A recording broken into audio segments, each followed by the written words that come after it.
Hai, kembali lagi bersama saya Redinal di program Bincang Santai. Di tayangan kali ini kami akan membahas tentang pajak yang berkenaan dengan UMKM. Tentu untuk memahami apa saja item UMKM, yang pajak yang dibayarkan, tarif pajak UMKM berapa persen, dan juga dan bagaimana perhitungan pajak final UMKM adalah bagian yang tak boleh untuk dilewatkan dalam mengelola PPh final UMKM sesuai dengan ketentuan pajak usaha kecil dan menengah.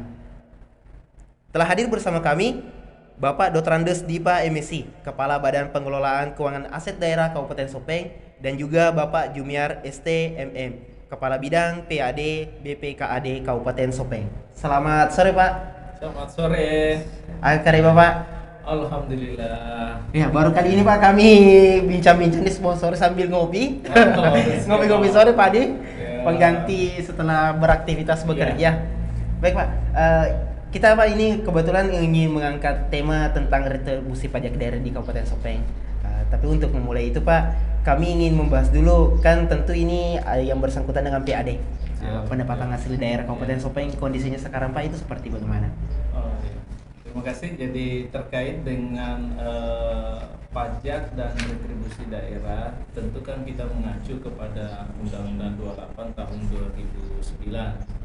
Jadi ada beberapa jenis pajak yang harus kita yang menjadi kewenangan pemerintah daerah itu, ya antara lain misalnya pajak hotel, pajak restoran, ya termasuk pajak hiburan, reklame, PJJ, ya pajak penerangan jalan, kemudian ada PBB, BPHTB. Jadi ada 11 kewenangan pajak yang diberi kewenangan kepada pemerintah daerah.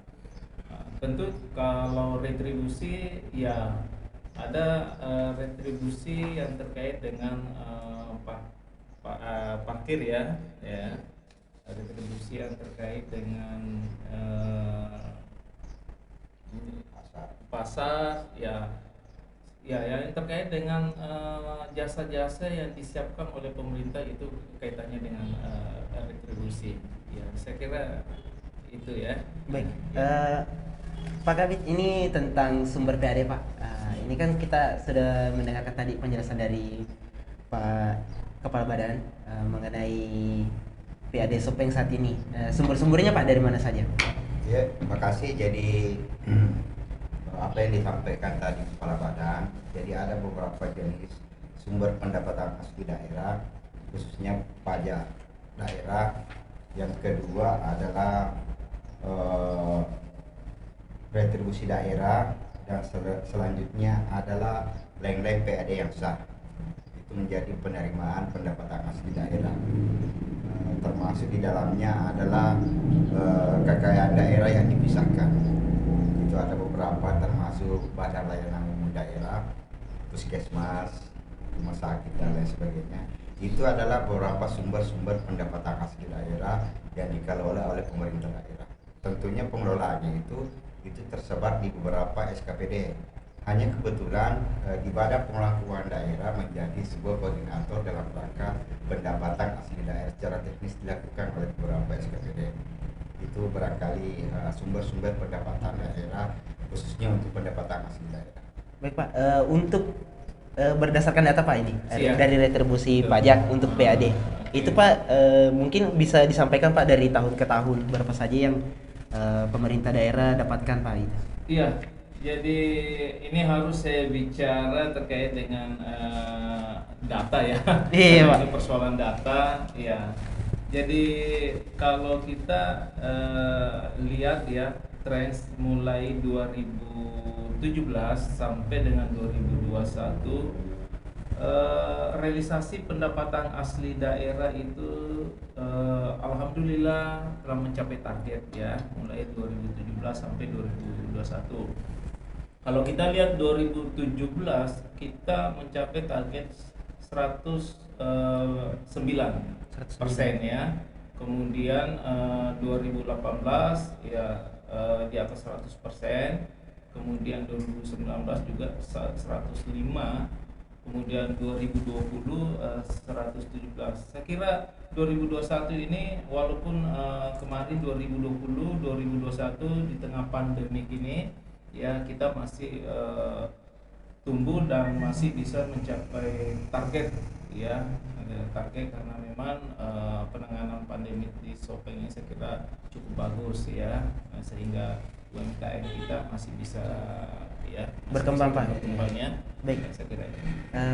Pak Kabit, ini jumlah nilainya Pak, mungkin bisa disampaikan yang retribusi pajak yang masuk ke PAD.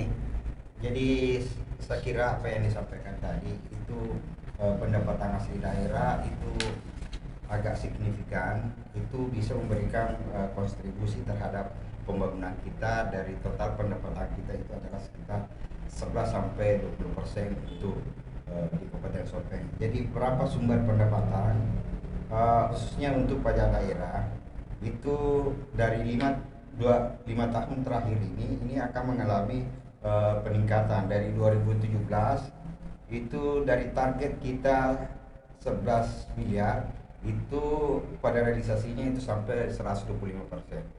Jadi dari 2018 kita naikkan target dari tadinya 11 miliar kita naikkan menjadi 14 dan alhamdulillah realisasi sampai 120% atau 17 miliar lebih. Ya, begitu juga sampai setiap tahunnya itu penambahan target dan realisasi selalu kita memenuhi 100% lebih. Ini adalah salah satu sumber pendapatan asli daerah khususnya pajak daerah. Itu ada penumbuhan dari 5 tahun terakhir. Target pun itu mengalami secara linear itu ada terjadi peningkatan. Begitu juga dengan realisasi terjadi peningkatan sehingga rata-rata 100% lebih dari target secara keseluruhan selama 5 tahun. Itu akan menjadi linear. Saya kira itu salah satu sumber pendapatan asli daerah yang paling signifikan kita harus lakukan sampai saat ini. Baik, Pak, ini kan kita pertumbuhannya dari PPH Pak ya, pajak dari UMKM. Pasti kan tentu karena daya beli yang meningkat, terus mungkin UMKM yang makin banyak begitu Pak, makin menjamur. Tapi menurut data dari BPKAD Pak ini, jumlah UMKM yang terdaftar sesuai dengan database yang dimiliki Pak itu kurang lebih ada sekitar berapa? Ini sebenarnya datanya ini ya terkait dengan wajib pajak itu. Ya, saya lihat data dulu. Wajib pajak itu ada sekitar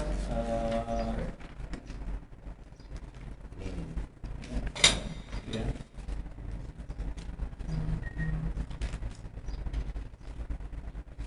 Khusus untuk yang terkait dengan pajak warung ya, yang terkait dengan pajak warung itu ada sekitar 201 ya, 201 ya, itu tidak termasuk dengan yang pakai mobil yang kecil-kecil itu, yang lapak-lapak itu tidak termasuk. Yang memang ini tetap ya pada kios-kios atau ruko-ruko ini 201 ya, 201 yang terkait dengan ini. Kemarin kita 2020 ya, kita berikan relaksasi ya, insentif kepada warung ya, 3 bulan itu kita 2020 itu kita berikan 3 bulan ya, 3 bulan relaksasi tidak membayar pajak karena Pak Bupati membuat kebijakan dalam rangka untuk meringankan ini karena memang Efek pandemi Pak. Iya, efek pandemi itu kemarin Pak Bupati. Kemudian 2021 juga Pak Bupati membebaskan terkait dengan tunggakan ya, tunggakan pajak denda ya, kita bebaskan ya supaya ini dampak dari pandemi itu bisa di sedikit tidak terbebani lah ya, itu yang kemarin. Sehingga UMKM sampai hari ini alhamdulillah ya, saya kira tumbuh ya, seakan-akan sudah merupakan pandemi ini ya, sudah pemulihan ekonomi ya. Oke, saya kira itu ya. Pak, ini Pak, Kebetulan pertanyaan saya bersangkutan dengan program podcast kami. Ya, siap. Semoga nanti tidak dipecat sama bos Pak ini. Oh. Kalau misalnya Pak ini podcast, misalnya ini podcast, Ya. terus punya pendapatan Pak misalnya, podcastnya Pak dikenakan pajak atau tidak nih? Ini kan sebenarnya usaha yang berbadan hukum ya. Iya. Kalau usaha berbadan hukum pasti kenalah PPh 21 terkait dengan penghasilan. Silakan. Kalau itu karena ini kan sifatnya komersil misalnya ya, dia harus kenakan pajak PPh. Ya, pajak PPh itu adalah kewenangan pemerintah pusat. Ya, saya kira tidak banyak lah. Ya, Oh iya, berarti masih aman Pak ya? Iya. Tapi kebetulan Pak kami juga belum berpenghasilan sebenarnya. Ya, kalau Termasuk iklan-iklan Iya, iklan. televisi Saya itu kira. diurus oleh pusat. Oh Kecuali Iya. kita iklan yang sifatnya dipasang di sini, ini Ya, masuk baru ke dikenakan daerah. Pak ya? Oh iya, oke siap siap. Pak ini untuk hasil distribusi dari retribusi pajak Pak. Ini item-itemnya kemana saja Pak? Oh iya, ini yang harus memang dipahami oleh masyarakat ya, oleh masyarakat bahwa pajak yang dibayar itu atau retribusi yang dibayar itu tetap kita kembalikan ke masyarakat. Ya, di dalam APBD ini semua penerimaan itu tetap kita kembalikan ke masyarakat. Misalnya pajak parkir misalnya, pajak kalau pajak hotel misalnya, ya tentu tetap kita kembalikan, mungkin bukan ke hotelnya, tetapi dalam bentuk transportasi misalnya jalan, ya pemeliharaan jalan, kemudian pembangunan jalan, ya. Alhamdulillah di Sopeng ini kan kita lihat sendiri, ya ini akses untuk transportasi bagus ya. Nah, kalau kita lihat dibanding daerah-daerah lain, alhamdulillah. Ya, kita memang arahkan untuk kembali ke masyarakat karena itu pajak untuk masyarakat juga. Ya. Jadi dari retribusinya Pak itu hasilnya untuk pembangunan Pak ya? Iya. Nah, lebih baik ke Iya. sana. Pak Kabit ini untuk transparansi informasi Pak. Kalau misalnya masyarakat mau mengakses informasi-informasi tentang oh saya bulan ini sekarang bayar pajaknya segini misalnya. Oh, Iya. Itu bagaimana Pak? Jadi saya Aplikasi. kira ini aplikasi kita ada namanya Pak Dare, bisa kita download di apa namanya Play Store Pak. Play Store. Iya. Itu akan memberikan informasi berapa jumlah pajak bumi dan bangunan saya harus bayar pada tahun ini. Itu menjelaskan informasi seperti kalau bisa disotengi seperti ini. Ini Pak, ini bisa juga memberikan informasi berapa jumlah uang masuk dan lain sebagainya. Ini bisa memberikan informasi kepada masyarakat. Ini bentuk transparansi kami bahwa kita bisa mendownload di Play Store untuk Ya. mengetahui berapa jumlah pajak yang kita bayar. Baik. Nama aplikasinya Pak? Pak Dare namanya. Pak Dare. Jadi silakan di-download untuk masyarakat Sopeng. Nama aplikasinya Pak Dare di Play Store. Oke Pak. Nah ini ada beberapa pertanyaan Pak. Mungkin kita masih akan berbincang lagi sekitar 2 jam. boleh. Nah ini Pak untuk masuk ke bagian UMKM-nya Pak. Ya. Karena kan kita juga mengangkat tema seperti itu. Ya. Untuk kategori UMKM Pak yang dikenakan pajak, ini kan Ya. berdasarkan omset atau misalnya berdasarkan skala usaha. Tentu kan masyarakat ingin tahu hal tersebut. Ya, nanti Pak Kabis secara teknis ya.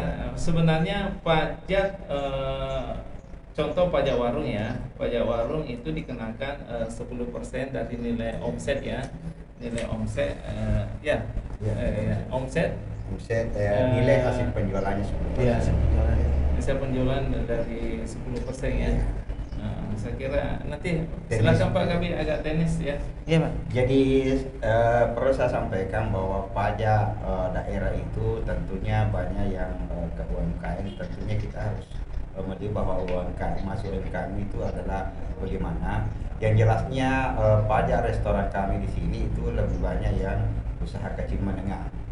Tentunya dalam hal ini tentu kita melihat dalam peraturan bupati kami bahwa omset dalam per tahun sekian misalnya 500.000 itu tidak dikenakan memang pajak Ya. restoran. Ya.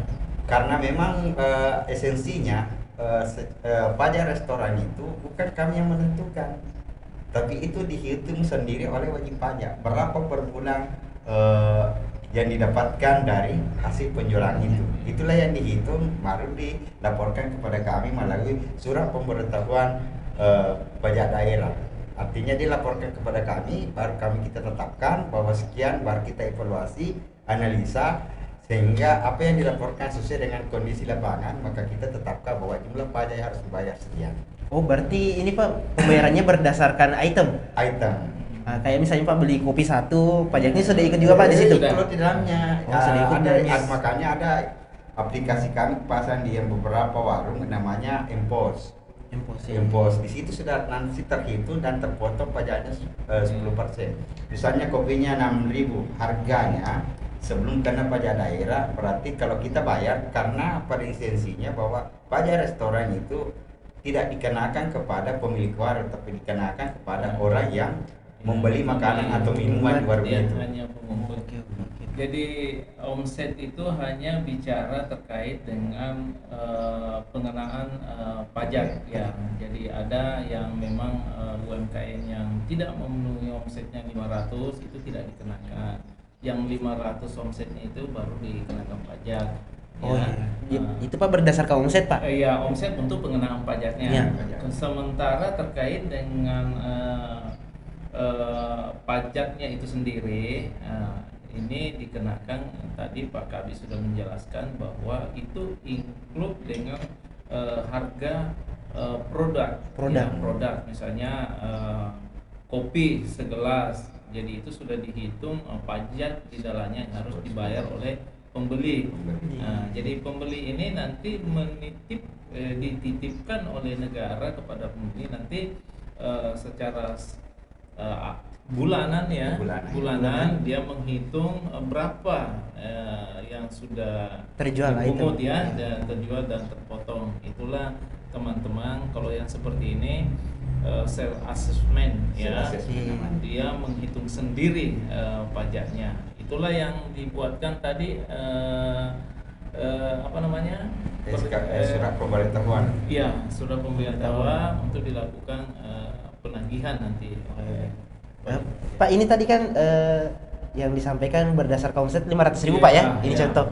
Tapi untuk rate-nya Pak, Iya. rate yang berlaku di Shopee itu kalau berdasarkan omset berapa juta kah atau ada standar ratusan juta? 500 juta itu tidak kena pajak. Oh, Jadi 500 juta. omset itu pengenaan pajaknya ya. PPH. Tidak dikenakan pajak karena Kalau itu pajak dianggap yang bahwa masih di bawah ya. Iya. Dia masih di bawah. Tapi kalau untuk per itemnya tetap kena Pak ya? Ya, tetap kalau omsetnya di atas ya. Iya.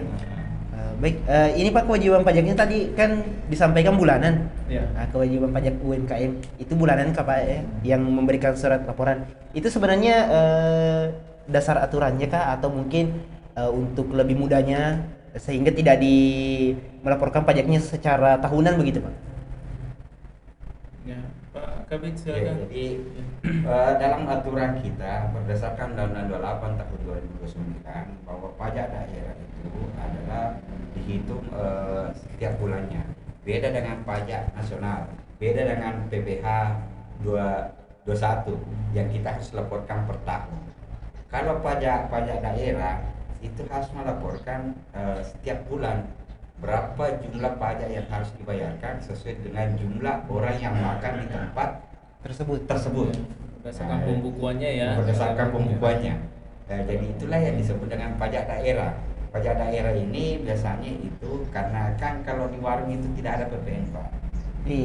Menurut putusan Menteri Keuangan, PPN itu dialihkan menjadi pajak daerah. Dulu kan ada kalau belanja makan minum ada namanya PPN. Sekarang tidak ada, tinggal PPH 22. Tinggal PPH Pak ya? Ya, sekarang karena masuk pajak daerah. 10% di pajak daerah. Baik. Cara dari BPKAD Pak ini untuk men-tracking para pelaku usaha kan jangan sampai Pak misalnya ada yang bandel Pak misalnya nih. Dia jualnya 500 gelas, ternyata yang dilapor itu cuma misalnya 400. Ya. Selain melalui Empos tadi Pak itu. Iya. Mungkin ada inovasi-inovasi yang dilaksanakan? Ya, jadi memang kita memang terkait dengan ini memang ada SKPD teknis untuk memberikan pelatihan-pelatihan terkait dengan pembukuan. Sebenarnya tidak ada pelaku UMKM kalau terkait dengan pajak karena kita berdasarkan pembukuan ya. Wajib untuk melakukan pembukuan terkait dengan itu karena itu akan dasarnya untuk menghitung kita di pembukuan. Yang jadi persoalan memang di daerah banyak pelaku-pelaku usaha atau UMKM ini yang memang omsetnya sudah besar, kami anggap ya sudah 500-an, tidak punya pembukuan. Nah, Ya, itu Pak. itu banyak yang tidak punya pembukuan. Biasanya kalau seperti ini memang dari kami agak kesulitan terkait dengan melakukan perhitungan karena dia akan mengira-ngira. Kalau diberikan self assessment dia akan mengira-ngira. Petugas kami kita sudah membekali terkait dengan namanya ada istilah uji petik yang dilakukan oleh teman-teman. Jadi kalau ada yang seperti itu maka lakukan uji petik. Uji petik untuk melakukan penetapan pajak berdasarkan official assessment ya. Petugas pajak langsung melakukan penetapan terhadap ini berdasarkan uji petik. Ya, ini yang bandel-bandel ini yang biasanya kita lakukan seperti itu. Ya, tentu dengan pendekatan-pendekatan seperti itu ya sudah banyak yang sadar, sudah banyak memang ada beberapa 1, 2, 3 orang lah yang memang Yang pernah Pak itu? ya yang biasa. menunggak Ya. ya Biasa terjadi Pak ya? terjadi. Pak, ini untuk kelompok UMKM Pak ini berdasarkan perpajakannya.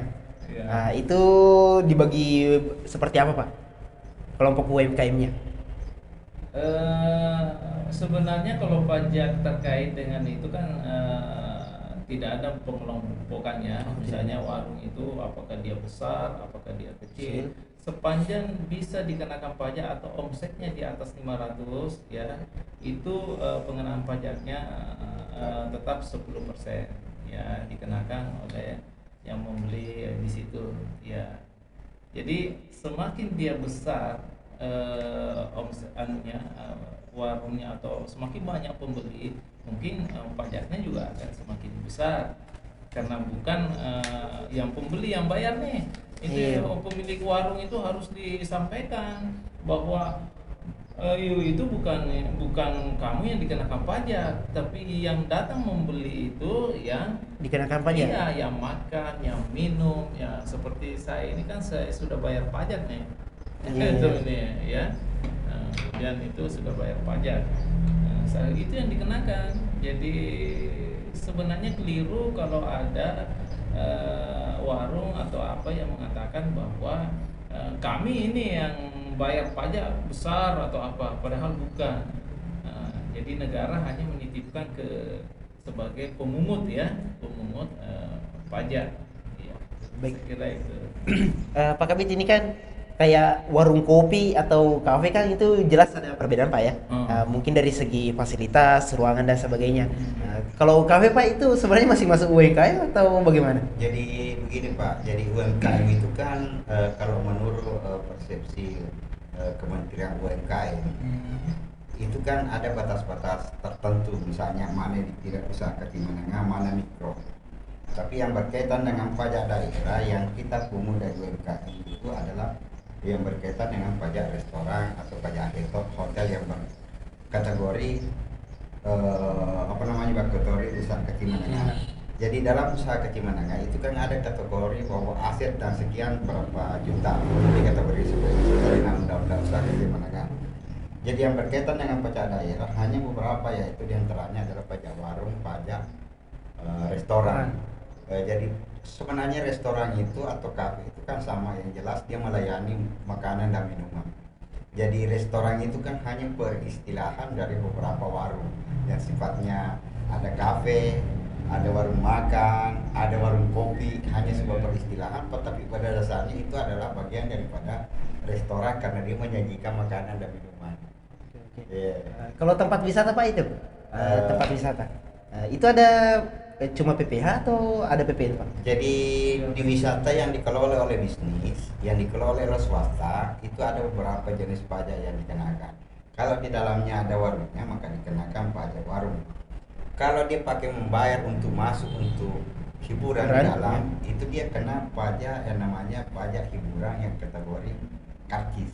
Karcis. Iya, ada semua itu. Oh ya, ini Pak menyangkut karcis Pak. Jadi saya agak ingat sedikit karena kan tentu ada kayak tempat-tempat umum punya area parkir Pak. Iya. Nah ini sebenarnya untuk parkir itu kan biasa Pak membayar orang. Ini misalnya mungkin teman saya bayar terus saya kabur misalnya ini, saya tidak bayar karcisnya. Tapi itu Pak maksudnya pajaknya masuk atau tidak?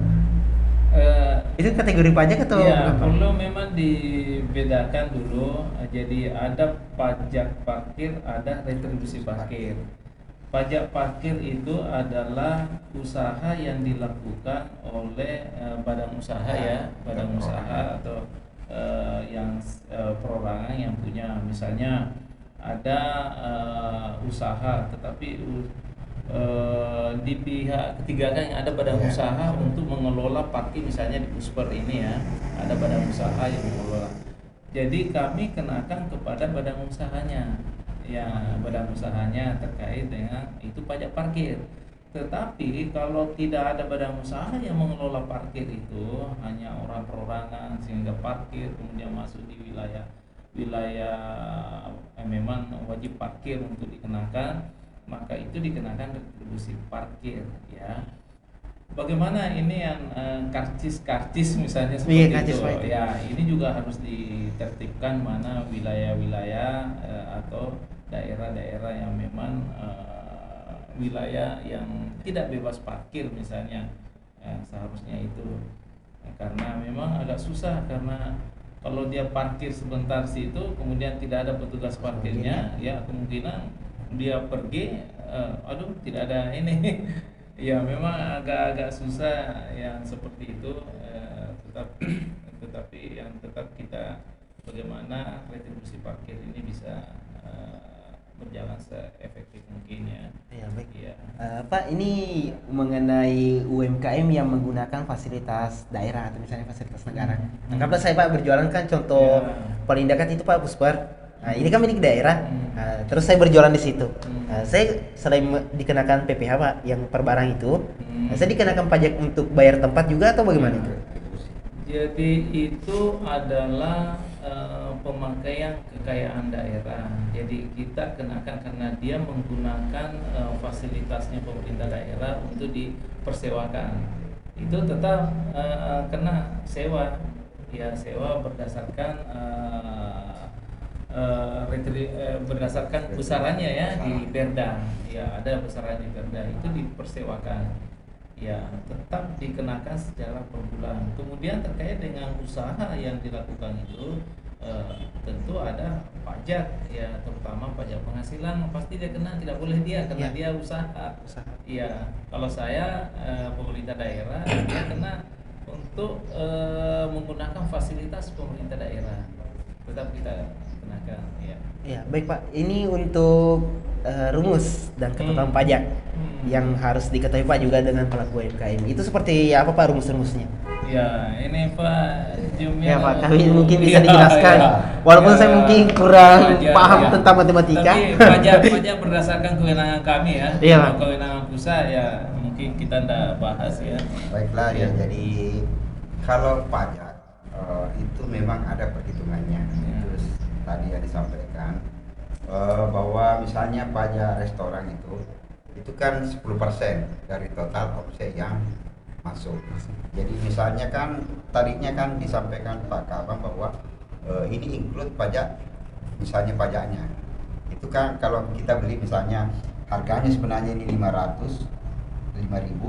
tapi setelah kita bayar 5.500, nah itu kan itu masuk pajak, kita bayar 5.500 pajaknya 500, jadi 10% dari jumlah harga barang ya, itu masuk perhitungannya 10%. Begitu juga yang lainnya, misalnya kan beda-beda, misalnya pajak parkir itu kan untuk saat ini 30%. Jadi pajak parkir itu 30%, beda dengan retribusi parkir. Retribusi parkir itu adalah yang ada namanya retribusi parkir tepi jalan. Misalnya di pinggir jalan ini perhubungan harus tarik karcis ya. dengan karcisnya, dan ada retribusi khusus. Khusus. Itu Contoh, bagaimana Pak? retribusi khusus misalnya di Ompo itu ditetapkan oleh pemerintah mana yang masuk retribusi khusus, misalnya di Ompo, di pusat pertokoan itu namanya retribusi khusus. Di luar dari CDI itu adalah retribusi tepi jalan. Tepi jalan. Ya. Kalau pajak parkir itu adalah pajak di luar badan jalan. Misalnya tempat-tempat pelayanan yang bisnis maupun dia gratis suruh orang parkir, tapi ada kegiatan usahanya sehingga orang datang membeli dan disiapkan tempat parkir, maka itu juga dikenakan juga pajak parkir. Baik. Pak, ini untuk mengenai PPH dan PPN. Nah, kan yang paling orang sering dengar itu Pak, UMKM dekat dengan PPH. Ada tidak Pak jenis UMKM yang juga dikenakan PPN? Ada tidak Pak itu? Atau tidak ada Pak ya?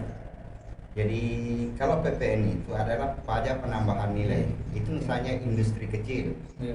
Industri kecil, Misalnya, Pak. ini kan kita jual ini sudah kena PPN-nya. Misalnya semen sudah keluar PPN-nya. Iya. Pajak penambahan nilai, beli rokok itu Ya, kan ada rokok, situ Pak. PPN. Iya. Begitu juga UMKM yang memenuhi kategori kalau dia menjual produk Iya. Oke. harus ada PPN-nya yang dikenakan, kecuali kepada industri rumah tangga mungkin tidak ada PPN-nya. Tapi kalau masuk dalam skala industri kecil dan menengah itu harus kena PPN. Misalnya minuman air itu harus kena penambahan nilai. Rokok yang Juga, Pak, diproduksi di Capeng itu kan ada PPN-nya. Bekerja itu dikeluarkan oleh Bea Cukai. Oh, berarti yang pajak cukai itu Pak, yang Iya. PPN juga atau beda? Ada PPN-nya di situ. Oh, ada PPN. Pajak penambahan nilai. Coba lihat kalau merokok di situ ada PPN. Iya, Pak, ada. 9%. Itu barang-barang industri, baik industri menengah dan kecil, kan itu sebenarnya harus kena PPN, kecuali kalau industri rumah tangga yang kategori mikro. Iya. Oke, ini Pak untuk di wilayah Sopen Pak, selama sepengetahuannya BPKAD, ada tidak Pak UMKM yang tidak memiliki NPWP? Ini yang kita belum ya, tetapi selalu kita himbau kepada pelaku UMKM itu harus punya NPWP. Ya, sepanjang dia bayar pajak pasti punya NPWP, karena itu adalah persyaratan pertama kalau dia bayar pajak ada ndak NPWP-nya. Karena dia harus melaporkan melaporkan terkait dengan usahanya. Ya, sekarang ini sudah bagus oleh pemerintah pusat, tidak harus ke kantor KPPN-nya, tidak harus, bisa melalui online ya, walaupun sebenarnya kemarin maintenance itu ya tetap ya saya kira harus punya NPWP. Jadi setiap warga negara harus punya NPWP. Baik Pak, misalnya Pak ini, saya kan anggaplah Pak ya, saya ASN atau misalnya saya karyawan swasta, kan tentu sebagai karyawan atau pegawai punya NPWP Pak. Iya. Terus saya buka usaha, nah, terus usaha saya ini pakai NPWP saya, itu boleh atau harus berbeda Pak? Wah, ini anu ya. Iya. Agak teknis, Pak. Bukan kewenangannya anu ya. Ya. Oh, beda lagi, Pak, ya? Ya, karena kita yang saya tahu ya, satu NPWP ya. Satu orang satu NPWP. Satu orang satu Iya. NPWP, berarti kemungkinan badan usahanya beda lagi Pak. Iya. Makanya di perizinan itu ada namanya KSWP, konfirmasi status wajib pajak. Jadi kalau kita urus di perizinan tidak ada NPWP, itu akan langsung terhubung dengan di sini KPP untuk pelayanannya Pak. Ya, begitu juga kami tidak kalau Anda tidak ada pajak tunggakannya, maka akan tidak keluar isinya, karena kita sudah ada namanya konfirmasi status wajib pajak daerah walaupun konfirmasi status wajib pajak. Jadi kalau misalnya mau berusaha dan mau isi tidak ada NPWP-nya harus ambil. Iya. Karena ada sudah terkoneksi. Pak, ini kan kita sudah tadi bahas juga rumus secara sistematis juga tentang pajak yang UMKM. Tapi Pak, untuk dasar hukum Pak ini Ya. yang dijadikan acuan untuk retribusi pajak dari omset atau netonya UMKM itu seperti apa? Kan tentu pelaku-pelaku usaha harus tahu aturan-aturannya seperti apa. Iya, coba Pak Jiman. Ya, karena masing-masing pajak itu beda. Beda. Oh, beda Pak ya? Beda. Jadi pada dasarnya pajak daerah itu pajak dan restitusi diatur dalam Undang-Undang Nomor 28 Tahun 2009. Untuk memperjelas dari Undang-Undang 28 Tahun 2009, maka lahirlah yang namanya Perda Nomor 3 Tahun 2012 tentang pajak daerah. Dan khusus untuk retribusi, maka ada namanya Perda Nomor 4 Tahun 2012 tentang retribusi jasa umum. Dan Perda Nomor 5 tentang retribusi jasa usaha. Perda Nomor 6 tentang retribusi perizinan tertentu. Di Perda itu retribusi itu menjelaskan tentang jumlah tarif masing-masing retribusi, termasuk retribusi pasar. Kiosnya berapa, lossnya berapa, itu sudah tertulis tertera secara nominal dalam Perda Nomor 4 Tahun 2012 tentang pajak retribusi umum yang mengatur tentang parkir tepi jalan umum, pasar dan lain sebagainya. Begitu juga di Perda tentang retribusi jasa usaha. Begitu juga dengan perizinan tertentu. Jadi semua yang ditarik oleh pemerintah daerah harus sesuai dengan aturan yang berdasar kepada Undang-Undang 28 Tahun 2009 tentang pajak dan restitusi daerah. Di luar daripada itu kan tidak masuk dalam bentuk retribusi, mungkin penerimaan lain-lain PAD yang sah itu diatur dengan undang-undang tersendiri. Wah, baik. Pak, ini kan kita lihat juga sektor pariwisata di Kabupaten Sopeng, pelaku UMKM juga makin menjamur, makin banyak. Apalagi mungkin pelancong wisatawan makin banyak juga Pak setiap bulan masuk ke Sopeng ini. Menurut data yang disampaikan tadi juga kan ada statistiknya peningkatan Pak. Ini secara pribadi Pak ini kira-kira seharusnya kita sudah cukup puas dengan PAD dari pajak saat ini, atau seharusnya lebih tinggi lagi sebenarnya? Ya, ini yang ya. Kalau kita lihat kan pertumbuhan ekonomi itu berkorelasi dengan penerimaan pajak. Ya, pasti penerimaan pajak. Kalau pertumbuhan ekonominya bagus, saya kira itu pajaknya juga pasti akan meningkat terkait dengan itu. Ya, karena pasti akan jarang tunggakan karena perekonomian ya bagus. Kalau dilihat potensi pajak untuk peningkatan ini cukup besar ya, potensi pajaknya. Memang masih banyak potensi pajak, terutama misalnya taruhlah PBB kita. Ya, PBB kita ini kan belum dilakukan pemetaan terkait dengan peta blok ya. Nah, peta blok ini yang sementara kita gagas di pemerintah daerah, bagaimana membedakan antara PBB yang memang di sekitar perkotaan dan jalan provinsi berbeda dengan yang memang di belakang ya. Tentu kan bukan jalan provinsi tapi di belakang pasti kan berbeda karena dia adalah masuk kategori tanahnya yang strategis dan memang harga jual tanahnya juga besar ya. Ini yang potensinya juga sedikit demi sedikit kami membenahi ini. Jadi makanya setiap tahun itu selalu ada peningkatan ya. Ada mungkin juga sudah ada lahan-lahan yang dulunya memang tidak ada bangunan, yang kita kenakan adalah pajak tanahnya ya, tanahnya buminya, tetapi bangunannya belum. Setelah kita lakukan pendataan ternyata sudah ada, sudah tumbuh perumahan, sudah ini nanti akan kita perbaiki basis datanya bahwa pajak yang harusnya dibayar ini bukan hanya bumi tetapi sudah ada bangunannya. Kita nilai ya, kemudian kita terbitkan lakukan perubahan pajak. Saya kira potensi pajak ini ke depan Pak Guru cukup besar Pak ya? Besar untuk bisa kita explore ya. Cuma memang ada beberapa ya kita terkendala kemungkinan persoalan personil, ya persoalan SDM, ya itu juga ya. Tetapi kita juga dalam situasi seperti ini ya kami cukup hati-hati juga ya, karena kita masih dalam kondisi pemulihan ekonomi ya. Kita utamakan dulu itu ya, bagaimana masyarakat bisa bangkit pulih kembali, kemudian akan kita lakukan perbaikan lagi dengan basis data yang ada. Baik, Pak, ini untuk langkah-langkah dari BPKD dan juga pemerintah daerah Ya. untuk memaksimalkan retribusi pajak, Pak, terhadap pelaku usaha.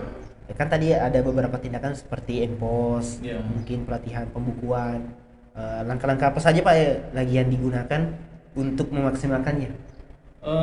Langkah-langkah yang kita gunakan memang yang pertama adalah memberikan akses pembayaran yang lebih mudah ya kepada wajib pajak ya. Kita bisa melalui KRIS, bisa melalui semua kanal-kanal pembayaran yang memudahkan masyarakat akan kita kerjasamakan ya. Sudah beberapa, kalau dia di pos, kemudian di Alfamart, Midi ya, semua kita akan lakukan terkait dengan itu, memberikan kemudahan kepada wajib pajak. Yang kedua, tentu masih tetap kita bersosialisasi terus ya, bersosialisasi terus kepada wajib pajak bahwa pajak itu adalah kewajiban ya, kewajiban kepada pelaku usaha untuk itu. Karena banyak pelaku-pelaku usaha yang tidak memahami itu. Ya, ini kalau memberatkan, kenapa bisa? Padahal untuk menghitung satu produksi itu sudah harus dihitung pajak di dalamnya. Ya, ini kadang-kadang masyarakat ini mengabaikan itu. Ya, nilai produk barangnya itu di luar dari pajak seharusnya masuk, sehingga kita bisa hitung keuntungannya berapa setelah bayar pajak. Ini ya. Yang ketiga, memang ini berat ya karena persoalan SDM ya. Kita memang lakukan studi-studi tiru dengan teman-teman di daerah lain yang bagus pengelolaan pajaknya. Kita hadirkan teman-teman untuk melihat itu ya, untuk melihat bagaimana perkembangan, bagaimana cara mekanisme yang memudahkan untuk pemungutan pajak seperti itu. Jadi semua ini akan kita lakukan ya, kita lakukan kepada teman-teman yang ada di BPKD, dan insya Allah setiap tahun kita lihat, karena ini juga dikawal oleh Kosubga KPK ya, terkait dengan pencapaian target-target itu ya, namanya NCP yang setiap bulan ya, yang harus kita diberikan bagaimana dilaporkan untuk optimalisasi terkait dengan pajak penerimaan daerah. Ya. Pak Kabit, ini kan tadi ada yang menyangkut QRIS dengan minimarket. Nah, biasanya kan ada juga soro-soro sumbang, misalnya Pak penjual campuran ini, itu minimarket besarnya apa dan sebagainya, karena juga pajak itu barang jasanya atau tidak. Nah, itu bagaimana Pak? Mungkin bisa dijelaskan. Jadi saya kira ini semua jenis usaha itu tetap akan dikenakan pajak. Kalau dia minimarket tentu pajaknya beda dengan yang non minimarket. Iya. Itu namanya pajak penghasilannya. Tentu penghasilannya yang besar, banyak juga penghasilannya yang besar. Tentu yang kecil sedikit juga. Itulah yang disebut dengan keadilan pajak. Yang besar tetap besar pajaknya, yang kecil tetap kecil pajaknya. Oh iya, ini Pak kan rata-rata minimarket yang besar-besar itu Pak, kan dia kantor pusatnya bisa dikatakan di pusat Indonesia lah, Jakarta, ibu kota negara. Itu kan kayak PPHK atau KPPN-nya yang terbayarkan dari pembeli, itu kan ke pusat pasti. Nah, kalau pajaknya itu Pak, pembedanya dengan yang di daerah kan, kita kalau di sini sudah pasti masuk ke daerah langsung. Kalau pajak yang ke pusat dulu itu bagaimana? Sebenarnya kan pajak ke pusat juga, karena ke dia pusat kan juga, lembaga, Pak? iya, karena PPh 21 semua ke pusat. Cuma memang Alfa ini tidak dipungut, mungkin di pusatnya ya di pemiliknya misalnya di Jakarta itu dikenakan itu besar. Nah, kalau di sini kan usahanya di sini tentu KPPN melalui KPPN Bone ya untuk melakukan pemungutan terkait dengan itu. Oh, berarti pajak yang dari pembeli dari sini Pak, yang ke Iya. Jakarta itu Iya. didistribusi KPPN. kembali Pak masuk ke Iya. sampai kan? Iya. Oke oke oke oke. Bagi Baik. hasil. Iya, bagi hasil Pak ya. Bagi hasil pajak, iya. Siap. Pak, ini untuk inovasi Pak. Inovasi penarikan siap. retribusinya. Kan tadi juga disampaikan oleh Pak Kepala Badan ini ada kendala-kendala Iya, yang iya. dirasakan. Mungkin inovasi-inovasi yang terpikir atau yang sudah dijalankan Pak? Ada kemarin kita dan itu mendapatkan apresiasi kepada Bank Indonesia terkait dengan one man one tax one kris. One kris. Jadi untuk membudayakan pembayaran pajak melalui kris ya, bukan lagi tunai, karena kalau tunai itu menghindari hal-hal yang tidak diinginkan ya. Jadi kita membayar pajak melalui kris dan kita alhamdulillah itu progresnya bagus. Nah, progresnya bagus karena memang sejumlah itu yang dibayarkan tidak melalui lagi teman-teman. Biasanya kalau melalui kolektor biasa belum dia bayar, kemudian sampai ke ini ya itu terlambat. Kalau kris langsung masuk ke kas daerah. Kalau itu masuk ke kas daerah, tentu kami selaku bendahara umum daerah tentu melakukan cepat juga ini kegiatan-kegiatan ya yang tahun berjalan akan kita bayar, karena itu juga kita ya. Oke oke. Pak, itu tadi yang ku bahasa ada Pak ini. Ya. Kelai wajahi. Barang tahu sih Pak ya. Jadi memang kita di ini ada denda ya. Oh, ada dendanya, Pak. Sekarang ini kan secara otomatis. Ya, kita tidak bisa hindari itu. Oke. Jadi sampai dengan batas waktu pembayaran pajak langsung secara sistem mendenda. Mendenda. Melakukan Oh denda. iya. Berapa itu tadi Pak? 2%. 2%. 2% itu Pak denda dari jumlah keseluruhan atau? Jumlah Dari yang jumlah dibayarkan ya. pajak yang Nominal belum terbayar. yang belum Berarti kayak misalnya Pak, saya PBB. terlambat bayarnya misalnya. PBB-nya toh? Iya, PBB-nya Pak. Itu kadang 2% per 2% bulan. dari yang Jadi misalnya bulan jatuh temponya bulan 9 belum dibayar. Iya. Bulan 10 baru dibayar dan 2%. Kalau bulan 11 kena lagi 2%. persen lagi. Baik. Kita masalah sebenarnya banyak setorannya, tapi jangan sampai ya masyarakat kita kena denda Pak ya. Iya, Iya. denda. Oke. Itu yang menjadi persoalan. Iya. Makanya ada inovasi. Jadi inovasi yang diusulkan dari MCP sampai hari ini kita dikasih poin itu adalah 71%. Kebetulan MCP kita di seluruh dari seluruh Sulawesi Selatan sampai dengan semester 1 itu kita berada di urutan pertama. Ya. Jadi data dari MCP Ya. untuk optimalisasi kita berada di urutan pertama. Itu 59%. Mudah-mudahan kita Ya, bisa 100%. Jadi di situ menyangkut dengan inovasi peningkatan pajak kita dikasih poin 71%. Oh, 71% Pak ya. Jadi ini penilaian secara objektif karena orang yang menilai adalah yang mencegah korupsi. Iya. Korupsi KPK kita berada di urutan pertama, dan Parepare urutan kedua. Dari secara Indonesia kita masih dalam urutan 141. Iya. Dari total kabupaten 500 kota ya, 500. hampir 500. Dan tetap pasti akan dikembangkan Pak ya. Iya. Ditingkatkan Insya Allah, lagi. insya Allah. Nah, Jadi Kalau semua- kita ini juara di sini bisa juara 1, kita kan tentu ada apresiasi dari KPK. Jadi MCP Ya. kita sampai semester pertama kita masih berada di urutan pertama. ada reward Iya. terkait dengan pemberian Iya. dari Iya. Departemen Keuangan. Keuangan ya. Oke. Nah ini Pak tadi denda yang bahaya sebenarnya. Biasa kan Pak begitu kayak seru-seru semua Pak tuh, entah itu dari pelaku usaha kah, atau dari masyarakat secara individu pajaknya yang dibayarkan. Ada kenanya sana sih denda. Iku mutu tuh Pak terlalu aja kalau gitu Pak tuh. Nah Pak ini denda kan bersangkutan dengan sanksi Pak ya. Iya. Nah, oke. Selain denda Pak, ada tidak sanksi-sanksi lain?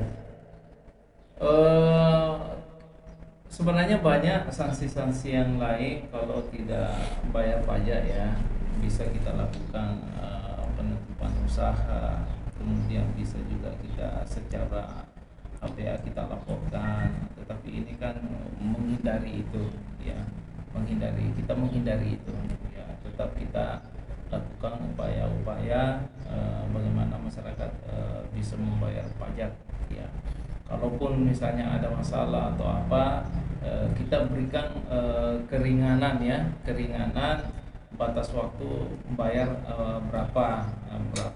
Tetap kita beri ruang kepada masyarakat untuk bagaimana dia bisa bayar pajak ya. Oke, Banyak mudah-mudahannya. Oh ya Pak, ini mungkin agak sensitif Pak ya, Ya, tapi bagus. bagusnya mungkin disinggung karena takutnya nanti banyak yang berkomentar.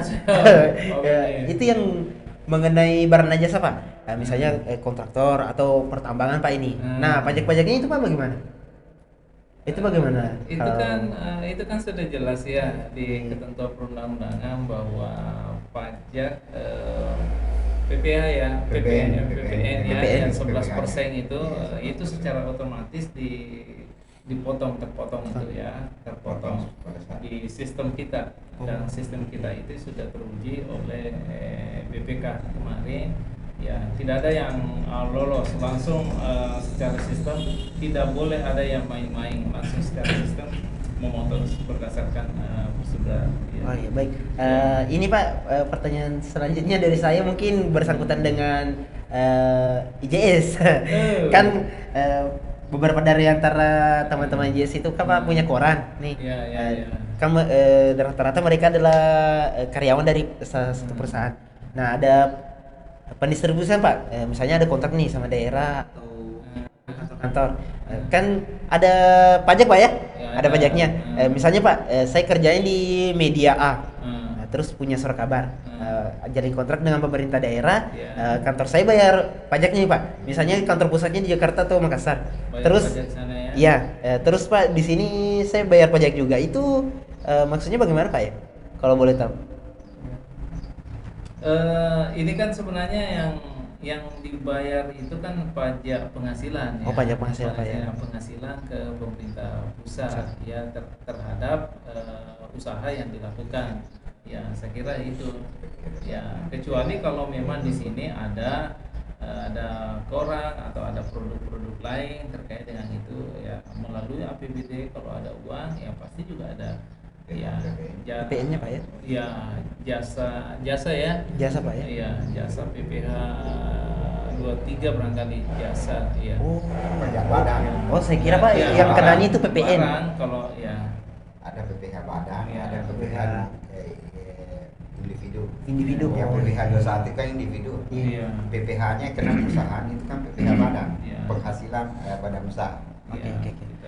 Pak ini terakhir Pak ini untuk inovasinya tadi ada disampaikan semacam denda misalnya. Iya. Terus inovasi ada tidak Pak inovasinya yang misalnya memberikan hadiah?